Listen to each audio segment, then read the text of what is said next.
Hello, my name is Aamir Saeed, and we'll be covering liver disease and pancreas and biliary disorders. So, the information that's included in these slides, I would think that you should know everything that's on these slides. They cover the foundation of what you need to know, and hopefully, they'll be useful in clinical work as well in the future. So, we have a couple of objectives.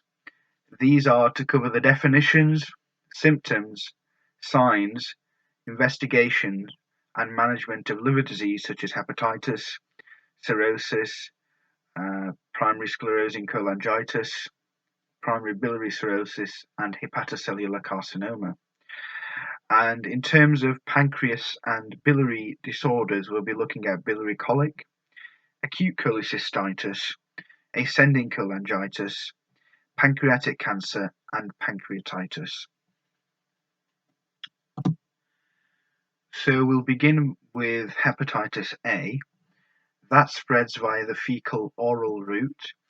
So how transmission can happen is if someone's infected, they open their bowels, the virus is within the fecal matter, and if they don't wash their hands, they may go on to cook food, and the virus can contaminate the food, and another person can eat that food and become infected. It's also important to note that water and shellfish can be vehicles of transmission. And I think when you're doing questions, it's really important to look out for clues because the stem doesn't contain any redundant information. The stem of a question will usually include very important information, which you can use, to reach the final answer. So, if there's a question about hepatitis and the person's had shellfish recently, then there's a high possibility that the answer could be hepatitis. But you have to look for these clues, consider all the clues, take them into account, and then reach your final answer. So, in terms of symptoms, patients can experience fever, malaise, tiredness, nausea, arthralgia, which is joint pain, and later on jaundice as well eventually. In terms of investigations, liver function tests are deranged. So LFTs, they're not very specific. So when the LFTs are raised, what it suggests is that there is some damage to liver tissue which causes the hepatocytes to release these enzymes, and then you get raised liver function test. But it can't really tell you exactly what the main pathological driver for this rise in LFTs is. It just tells you that there's something wrong with the liver. There's some sort of damage to the liver happening. But in terms of hepatitis A, you have ALT and AST, which are raised. To confirm the diagnosis, an antibody test is carried out, and usually an IgM antibody is detected in patients who have been infected with hepatitis A. So usually in an infection, what happens is, especially if you've had it the first time, the IgM rises. The IgG initially is at very low levels, and then eventually the IgG rises. But to confirm diagnosis, it's antibody test looking at the IgM antibody. IgG is detectable, and it can be detectable decades after the infection, but it is not used in the diagnosis of hepatitis A. In terms of hepatitis B, it's spread via infected blood products, intravenous drug use, and sexual intercourse. High-risk groups do include health workers who could be potentially dealing with patients who've had hepatitis B or who have hepatitis B, and they have to carry out, venipuncture, cannulation, and they could get needle stick injury. So that's how hepatitis B can be passed on to health workers, and of course IV drug users if you're sharing needles, and men who have sex with men. Symptoms are similar to hepatitis A, but arthralgia, which is joint pain, is much more common. But with hepatitis B, usually the questions that you get in the exam will be related to serology. Hepatitis B serology is notorious for being quite difficult to understand, and frankly, a lot of senior clinicians who don't usually do gastroenterology or who have much contact with serology, hepatitis B serology results, they may not be that familiar with it. So it's quite difficult to understand. But there are four things on the serology test you need to understand. That's the hepatitis B surface antigen. So that's usually present when you're acutely infected. You can also have an antibody to the core antigen, anti-HBC, and an antibody to the surface antigen. If the antibody to the surface antigen is present, then it's usually that you've been vaccinated against hepatitis B. And the E antigen, that means high infectivity. So this box I have here, it's been taken from the Centers for Disease Control and Prevention website, and they kind of nicely summarize the serology results. So if the surface antigen, the anti-HBC antibody to the core antigen, the antibody to the surface antigen, if these are all negative, then you're susceptible to hepatitis B infection. So if you've got a anti-HBC positive, i.e. you have an antibody to the core antigen, you may be immune due to natural infection. And if you are positive for the antibody to the surface antigen, then you are immune due to hepatitis B vaccination. So if the surface antigen is present, the antibody to the core antigen, anti-HBC, is present, but the antibody to the surface antigen is negative, then what that means is you're acutely infected. And also, like I was saying before, an IgM response usually occurs when you first get infected. And if you're chronically infected, you won't have an IgM response. You'll have IgG raised, because what happens initially, like I said before, IgM rises, and then after that the IgG will then increase after the IgM rise. So I think it is very important to learn this table. It is quite confusing, but what I will say is that if all the markers of serology are negative, you're susceptible. If anti-HBC positive, you're immune due to natural infection. If the anti-HBS is present, you're immune due to hepatitis B vaccination. If the hepatitis B surface antigen is present and the anti-HBC is present positive, you're acutely infected, especially with the IgM response. So yeah, it is quite confusing, but if you take time and look through this table, hopefully you'll be able to better grasp this topic. So hepatitis C, it's spread by infected blood products, intravenous drug use, sexual intercourse. Usually patients with hepatitis C, they're asymptomatic, and then they only realise they've been infected with hepatitis C when they get cirrhosis, and then they're tested for hepatitis C. Um, and the PCR test for hepatitis C confirms ongoing infection and chronicity. So patients might need a liver biopsy, or they might need a fibroscan of the liver. It's like an ultrasound of the liver to assess liver damage and the need for treatment. And treatments for hepatitis C in recent years have come a long way. Previously they used like interferon, but now they're using direct antiviral agents, which have really improved outcomes.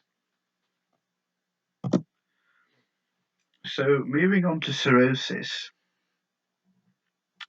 Cirrhosis is a condition where there is hepatic fibrosis and nodule formation.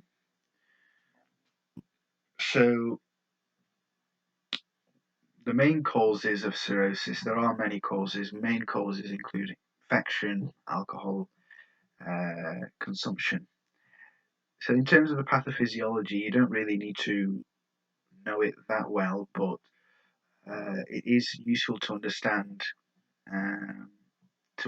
it. But essentially, when there is an insult to the liver, there is activation of these Kupffer cells, which are a tissue macrophages that reside in the liver.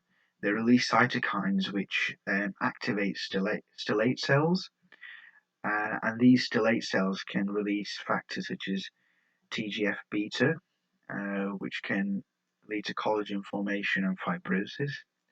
It's the fibrosis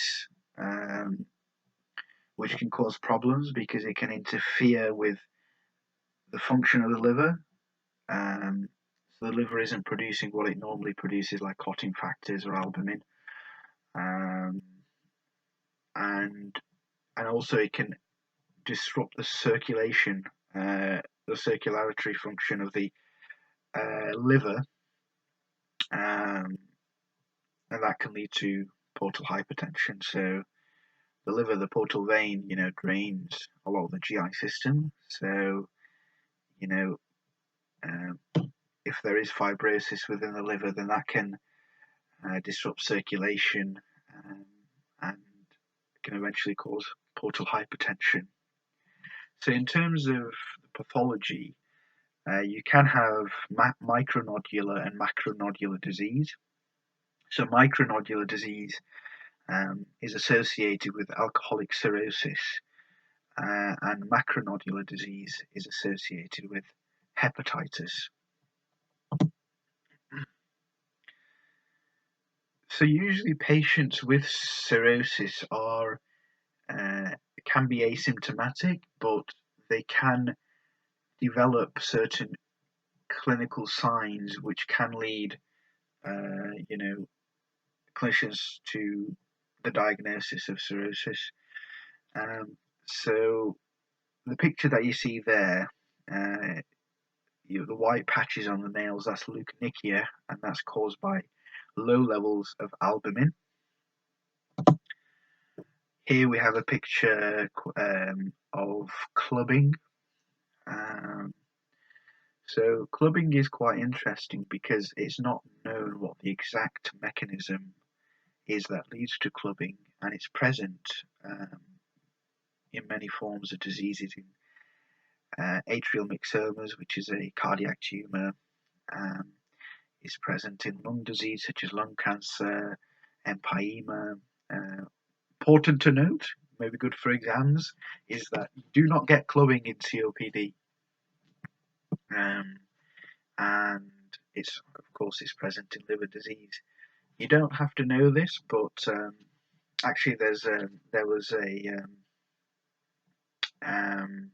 faculty member, a staff professor at Barts, who actually put forward a theory about how clubbing happens, and the theory goes that there's a disruption between the pulmonary and systemic circulation. So immune cells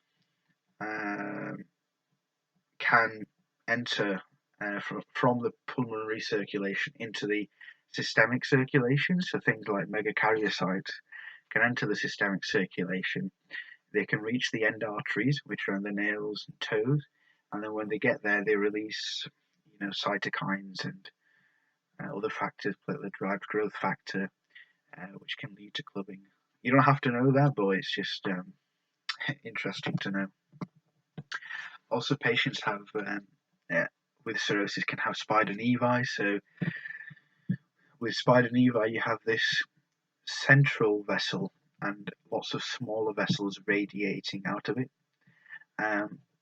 They are a normal feature in pregnancy, but if you do have many spider nevi on the chest, then it could be suggestive of cirrhotic liver disease. Again, gynecomastia is a sign of cirrhosis, and of course ascites as well, fluid build-up in the abdomen, peritoneum. So in terms of investigations, again, LFTs are going to be raised. So ALT levels are going to be usually higher than AST, except in alcoholic cirrhosis. Albumin is decreased, and the reason for that is because of the fibrosis and the pathological process interferes with the actual function and the role of the liver. It can't produce as many proteins as it usually does, so it can't produce albumin. So albumin levels are low. Again, it can't produce certain clotting factors, so it can affect clotting and clotting studies. So you could have prolonged prothrombin time, and also patients can have thrombocytopenia as well. So the management of cirrhosis does include managing some of the complications of cirrhosis, such as ascites, spontaneous bacterial peritonitis. So in terms of ascites, in terms of the management, it's important to first reduce dietary sodium. Fluid restriction is also recommended if the sodium is less than 125 millimoles per litre. Aldosterone antagonists can be used as well, such as spironolactone. And if there is tense ascites with abdominal pain, you might need to do drainage, but you need to give albumin cover to prevent paracentesis-induced circulatory dysfunction, because if patients have this paracentesis-induced circulatory dysfunction, that can lead to increased mortality. And also, clinicians may consider giving prophylactic antibodies to reduce the risk of infections. And antibiotics that can be given include ciprofloxacin and norfloxacin. So in terms of spontaneous bacterial peritonitis, it's a form of peritonitis, infection of the peritoneum. Symptoms include ascites, abdominal pain, and fever. When you take a sample of the fluid via paracentesis, usually the neutrophil count is high. It's usually greater than 250 cells per microliter. The most common organism found in the fluid culture is usually E. coli, and antibiotics are given, such as cefotaxime, and they're usually given IV as well. Hepatic encephalopathy, so it's believed that's caused because the bacteria in the GI tract, they release ammonia, and usually if the liver is functioning well, the ammonia is metabolized and it doesn't cause any problems. But because in cirrhosis the function of the liver is disrupted, the ammonia isn't broken down, and then it travels in the circulation to the brain to cause encephalopathy. So the treatment for this is to use lactulose first line, and lactulose is thought to work by promoting the excretion of ammonia and increasing the metabolism of ammonia by gut bacteria. And you can also use antibiotics such as rifaximin, and they're thought to modulate the gut flora, and they result in a decrease in ammonia production. But first line is lactulose. So we'll move on to looking at primary sclerosing cholangitis. So this is an inflammatory condition, and it results in bile duct inflammation, and it's associated with ulcerative colitis. So when you see ulcerative colitis, and there is a question asking you about the complications of ulcerative colitis, always think about primary sclerosing cholangitis. Clinical features include jaundice and pruritus, which is itching, and right upper quadrant pain and fatigue as well. So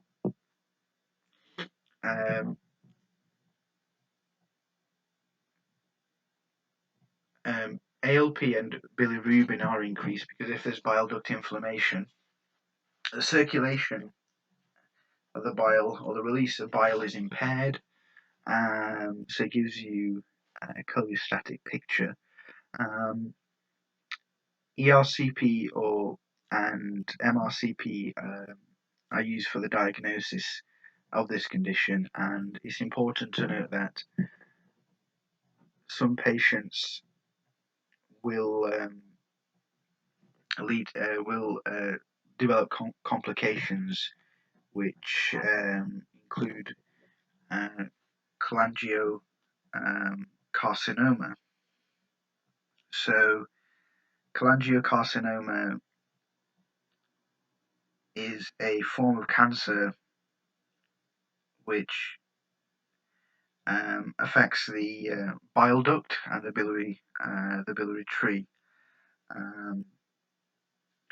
So that's important to consider. So primary biliary cholangitis is a condition which results in the fibrosis and inflammation of interlobular ducts. So interlobular ducts are the ducts which are in the liver, and they sit within the connective tissue of the lobes of the liver, and they drain bile from the different lobes of the liver. They're most commonly associated with Sjogren's syndrome. Clinical features include lethargy, pruritus, which is itching, and jaundice, and usually it's commonly associated with antimitochondrial antibodies. That's important to note, antimitochondrial antibodies of the M2 subtype, and you also have raised serum IgM. The management includes trying to treat the symptoms. So if you have pruritus, you can try cholestyramine. Usually patients have low levels of fat-soluble vitamins, so you can give fat-soluble vitamin supplementation.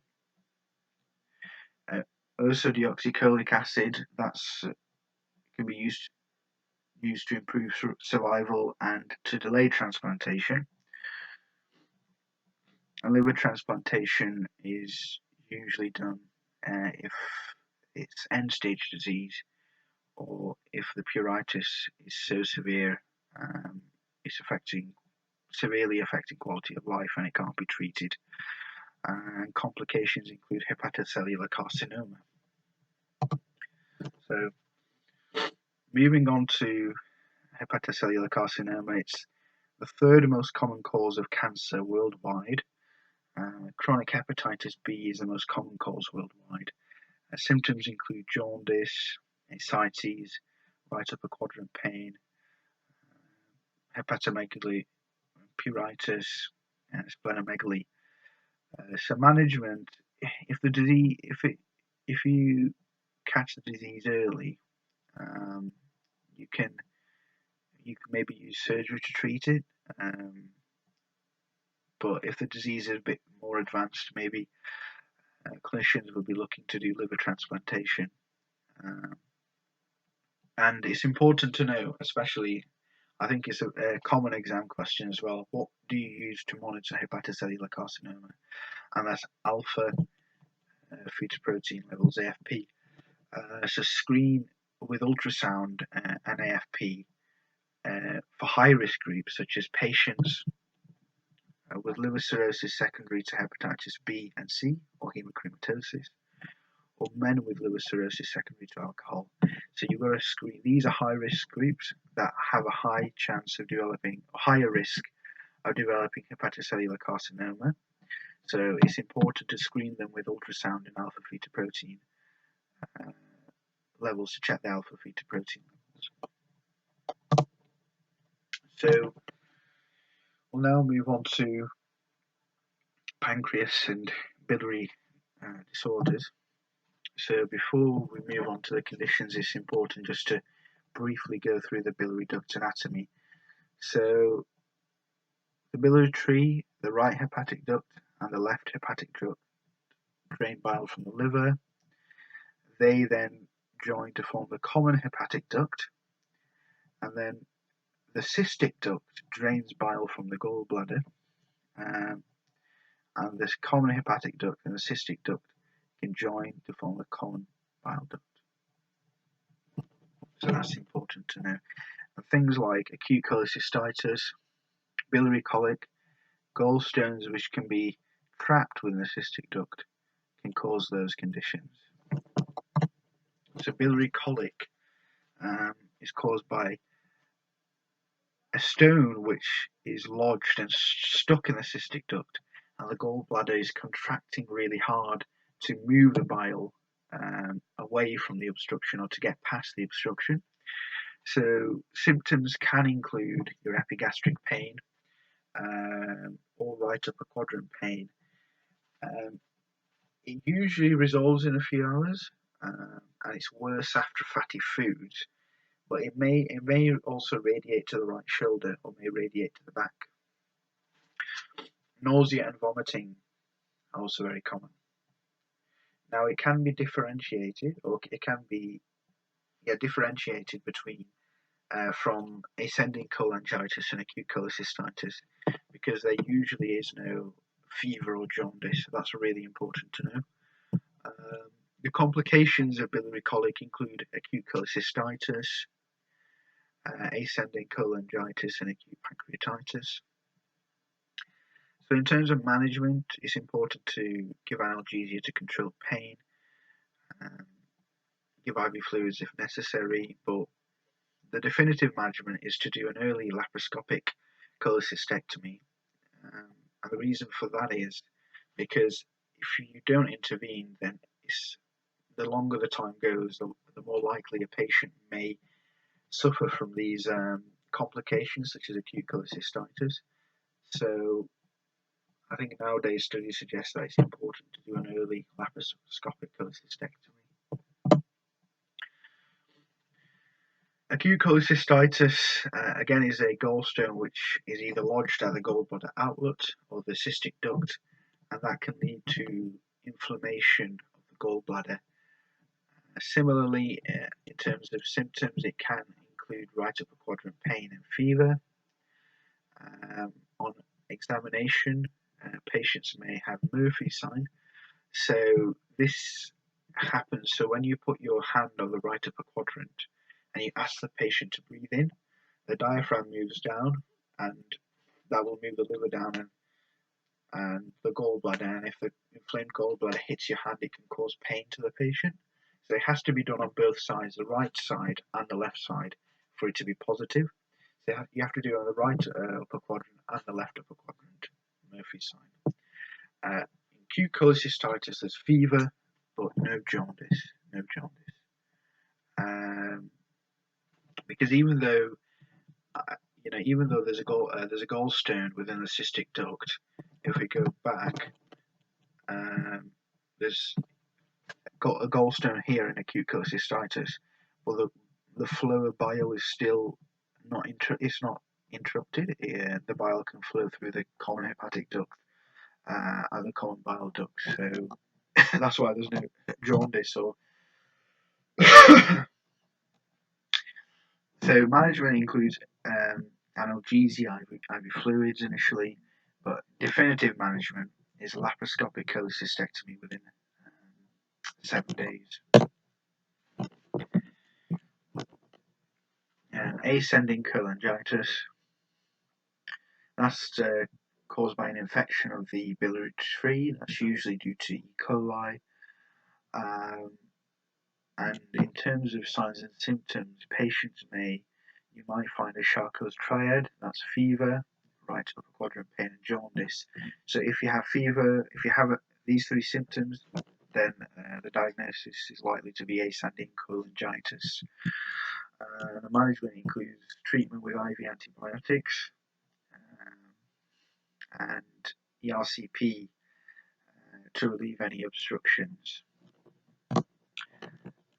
So this table really nicely summarizes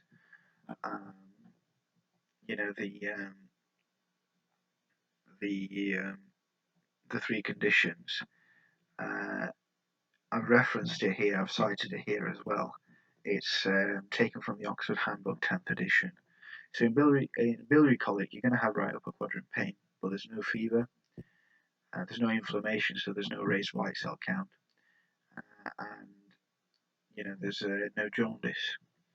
In acute cholecystitis, again, you have right upper quadrant pain, but because there's an inflammatory component, you may have fever or a raised white cell count, but because the flow of bile isn't disrupted, you don't get jaundice. In ascending cholangitis, you have right upper quadrant pain, you can have fever, and you can have jaundice, Charcot's triad.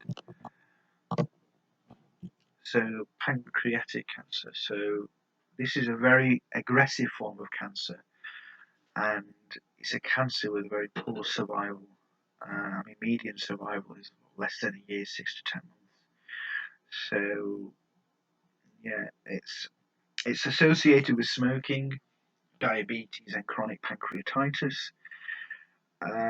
And you should suspect pancreatic cancer if there's painless jaundice. If a patient comes in and they're jaundiced and they have no pain, it's a very worrying sign. It's suggestive of pancreatic cancer. Other symptoms include fatigue, weight loss, and also obstructive jaundice. The symptoms of obstructive jaundice can include pale stools, dark urine as well. So in terms of diagnosis, it's done by high-resolution CT scanning. Management, usually patients present very late, the disease has already it's advanced. It might have even metastasized. So surgical resection is only done if early in disease, and it's called a Whipple's procedure. And like I said, many patients present very late, and only 20% of those tumours are resectable. If you do have surgery, you have to give chemotherapy afterwards. In palliative situations, patients may have jaundice and itching, and to relieve that, you may put a stent in the biliary system to relieve those symptoms. Finally, we'll be looking at pancreatitis. So pancreatitis is inflammation of the pancreas. It's usually caused because there's a immature activation of trypsinogen. That can lead to the activation of other enzymes and digestion of pancreatic tissue. So there are many causes of pancreatitis, and a very nice mnemonic is I get smashed. So I stands for idiopathic, G for gallstones, one of the most common causes of pancreatitis, E, alcohol, T for trauma, S for steroids, M for mumps, A for autoimmune conditions, S for scorpion bite. I mean, I think in rainy England, I don't think we have to, worry about scorpion bites. But if you are abroad, for people who live in hotter climes, that might be an issue. Hypercalcemia, and even after ERCP, patients can get pancreatitis. And certain drugs such as thiazide diuretic, sodium valproate, azathioprine can lead to pancreatitis. So I get smashed is an important mnemonic to know. So in terms of the signs and symptoms, usually patients have epigastric pain, which radiates to the back, and it improves by sitting forward. The reason for that is because the pancreas is a retroperitoneal organ. So when you lie on your back, the inflamed pancreas, that when you lie on the back, because it's a retroperitoneal organ, that can aggravate the inflammation, can lead to worsening of pain. So patients usually, to alleviate the pain, they sit forward. There is nausea and vomiting, and jaundice as well. There's also absent bowel sounds due to paralytic ileus. So there are certain clinical signs to know. So this is Cullen signs and Gray Turner signs. So these are retroperitoneal hemorrhages. So Cullen sign is hemorrhage around the umbilicus, and Gray Turner sign is hemorrhage at the flanks. So how I remember it is U Cullen sign umbilical, U for umbilical, Gray Turner sign. So when you turn or lie down, you turn and sleep on your side. You sleep on your flank. So that's how I remember it. So in terms of the diagnosis, patients will have elevated amylase levels. They'll be through the roof, usually. Lipase can also be used for diagnosis. It does have a higher specificity and sensitivity. It is a better test, but it is it is more expensive as well than amylase. CT scan is the choice of imaging to assess the severity and complications. And then you can use a chest x-ray as well to exclude other serious pathologies such as perforation, because the epigastric pain could be due to things like perforation.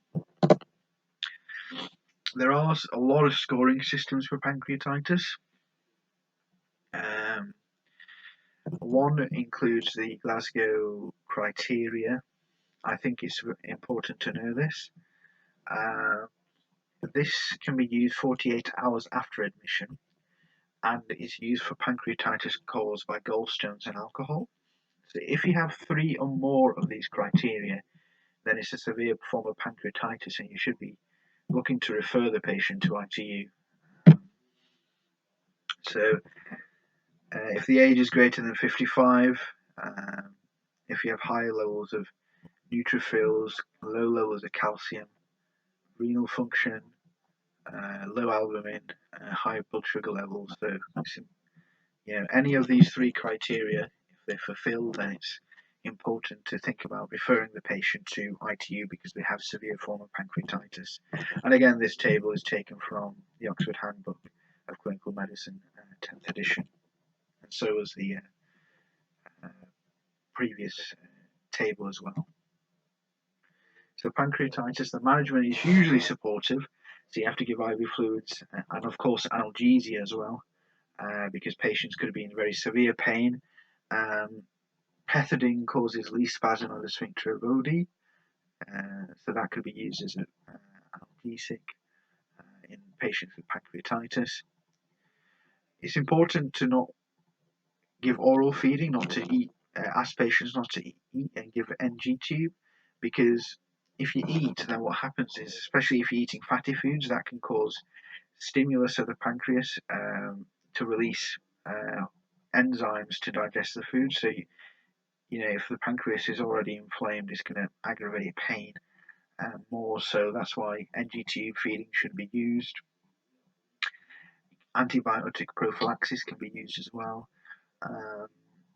And ERCP and gallstone removal may be needed if there is jaundice, and serial imaging is used to monitor progress and severity. So that's the end of the presentation. I hope you found it useful, but I think these are the main things that you need to know for the exams, and the foundation of what you need to know. But I think hopefully,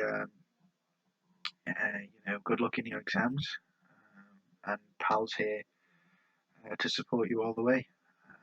Thank you very much.